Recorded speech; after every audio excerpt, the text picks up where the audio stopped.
Hi, this is Sherry, and today I'm going to show you how to do a project that's called finger loop weaving. And you'll need some string and you'll need some scissors. And you can see this is what our finished project will look like after you get finished. So the first thing you need to do, you need 5 loops of thread. And you can see I've tried to make the ends of my loops as even as I can. And I'm just going to gather these up and tie it with an overhand knot to capture all the ends. And I chose 2 loops of one color and 3 of another to make a pretty pattern in the weaving we're going to be doing today.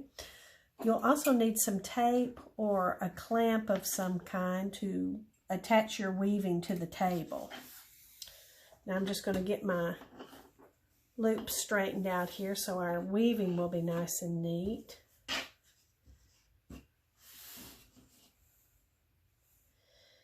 And you'll want to divide it out 3 loops by 2 loops. So I'm going to put these loops on my fingers like this. So loop 1, 2, and 3. And then here's our other loops, loop 1 and 2, with my index finger free.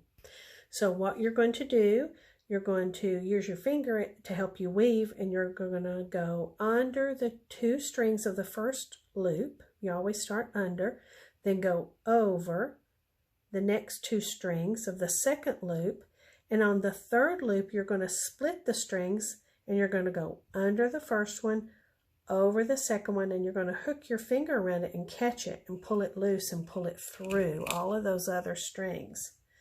And then I'm going to walk my fingers over, so now the index finger is free on this hand, and I'm going to weave in the opposite direction.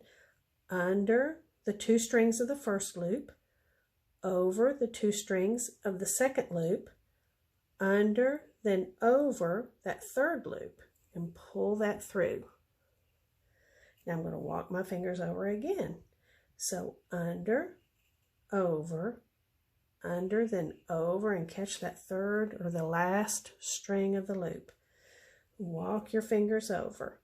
So under, over, then under and over, and pull it through. And it looks like it may be hard or a little awkward, but if you just practice just a few minutes and give yourself time to learn it, I think you'll be able to catch on to this fairly quickly. So I'm going to walk my fingers over, under, over, under, over, and catch that last one and pull it through. Walk my fingers over, under, over, under, over.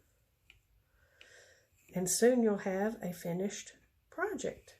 And you can use this type of weaving to make any number of projects. You can make bracelets and headbands. If you wanted to make a really long project, you could probably make a belt or maybe even a leash for your dog.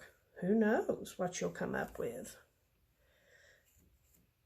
And you can use any number of colors. You don't have to use the color combination that I chose for mine.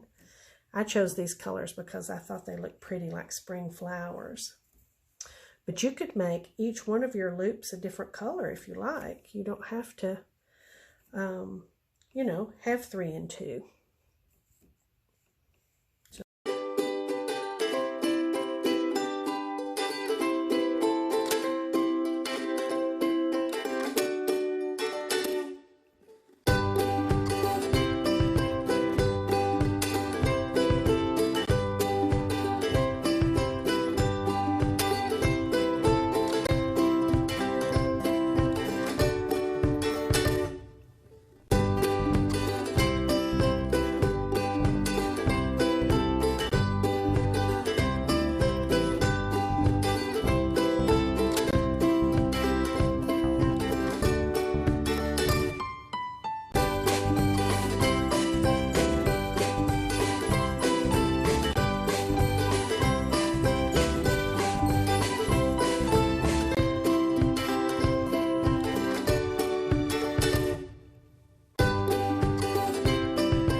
Okay, so here we are, and we're really almost to the end, and this project is as long as I would like it to be.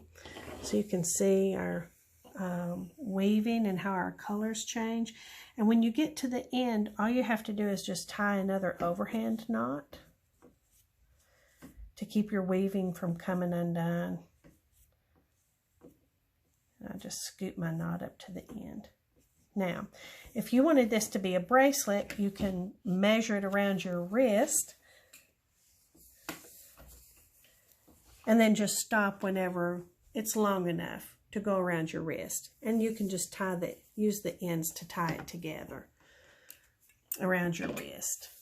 So that's a finished project.